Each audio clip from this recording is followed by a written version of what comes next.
Aujourd'hui, on continue la série de vidéos sur la retraite et vendre sa propriété.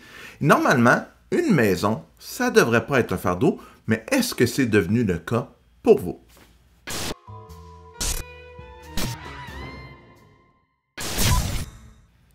On va regarder certains signes avant-coureurs qui vont peut-être vous donner un indice que d'être propriétaire d'une maison, c'est devenu un fardeau pour vous. Donc, on commence tout de suite avec le premier. La moitié de la maison est inutilisée. Vous allez au sous-sol, vous voyez un petit minou de poussière se promener parce que vous ne vous rappelez pas la dernière fois que vous êtes allé. Donc, l'espace est devenu beaucoup trop grand pour vous. Oui, il est meublé de choses, mais vous ne vous rappelez pas la dernière fois que vous y êtes allé, puis vous dites, ben oui, une fois par année, les petits-enfants viennent, c'est drôle, mais vous n'en servez pas vraiment. Donc, si vous avez une grande portion de votre maison qui devient inutilisée, c'est un des indices que votre maison est peut-être devenue un fardeau. Deuxièmement, si vous dites, hey, j'ai des travaux à faire, l'entretien, il faut que je fasse le gazon, il faut que je fasse le toit, puis là, vous êtes comme, vous ressentez une boule là-dedans, là, ça vous rend anxieux, ça vous stresse, c'est peut-être temps de penser à vendre. Ça devient une source d'anxiété au lieu d'être une source de, hey, c'est le fun, on va rénover, gérer des contracteurs, gérer des gens qui viennent travailler à la maison, c'est le fun. Quand ça devient vraiment une source d'anxiété, ça pourrait être un autre indice, un autre signe à surveiller. Quand vous regardez vos finances à la fin du mois, ça aussi, c'est important. Tu sais, si vous dites, comment je vais faire pour payer les taxes l'année prochaine? L'hydro augmente encore cette année, mais moi, mes rentes de retraite n'augmentent pas. Ça devient une autre source d'anxiété. Ben, peut-être que ça vaut la peine de considérer vendre. C'est un autre signe, en tout cas, qu'il faut regarder la situation plus attentivement. Une autre chose, la quatrième dans la liste, la maison est plus adaptée. Tu sais, vous commencez à avoir des problèmes de hanches, de genoux, monter les marches, ça devient un enjeu. Faire le ménage, faites une heure de ménage, vous êtes essoufflé parce qu'il y en a trop à faire. Ben, il faudrait peut-être penser à soit faire adapter la maison.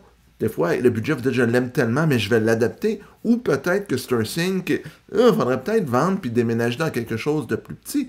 Ça aussi, c'est important. Encore là, ça va vous apporter de l'anxiété. Puis je pense que vous voyez un fil conducteur dans tout ce que je dis. Ça va vous rendre nerveux, ça va vous rendre plus anxieux.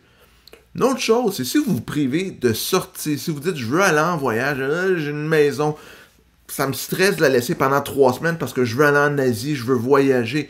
Ben ça aussi, c'est peut-être le temps de dire, ben mon style de vie est moins adapté à avoir une maison. J'ai fait une vidéo pour les gens qui veulent acheter leur première maison, puis c'était la même chose, c'est le même conseil que je vous donnerais en tant que personne qui a une maison depuis longtemps, puis vous demandez est-ce que je devrais vendre.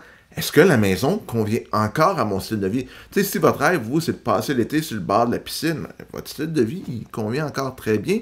Mais si vous dites, moi, mon rêve, c'est de partir faire le tour du monde, pendant les 5 prochaines années, là, je sais pas, je pars à coup de 2-3 semaines, 4 fois par année, puis que c'est votre rêve, ben peut-être que c'est le temps de dire, ben, je veux faire ça, mais je veux vendre ma propriété pour pouvoir me permettre de faire ça. Partir sans stress, tout ce que j'ai à faire, c'est fermer l'eau, mettre la clé dans la porte de mon appartement ou de mon condo, puis on n'en parle plus.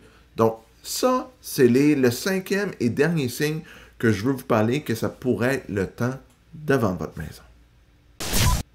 Tous les signes que je viens de parler, c'est pas un échec. Dans la vie, on évolue. C'est pas parce qu'on se trompe, c'est pas parce qu'on change que c'est un échec. Il faut pas le voir comme ça. Il faut se dire, ben, ma vie a changé, mes circonstances ont changé, je suis plus rendu à la même place que j'étais, donc peut-être que c'est le temps de vendre ma propriété et ne pas voir ça comme, ben merde, j'ai pas réussi ma vie parce qu'il faut que je vende ma maison parce que je veux plus faire ce que je faisais quand j'avais 50 ans, 40 ans, parce que je suis rendu à 65, 70, 75 ans. Donc voyez-le pas comme ça, puis voyez ça comme ça vous permet de reprendre un certain contrôle si vous choisissez de vendre, un contrôle sur votre vie, sur vos décisions, sur ce que vous voulez faire. C'est pas quelque chose de négatif et je veux pas que vous voyez ça comme un constat d'échec si après l'analyse des signes, vous décidez, ben c'est quoi, c'est le temps de vendre. C'est juste on va appeler ça un repositionnement stratégique. Si vous vous reconnaissez dans les signes, c'est peut-être le temps de penser à vendre, puis c'est peut-être le temps de le faire là, avant d'être obligé de subir une vente, vu des facteurs externes que vous n'aviez pas prévus.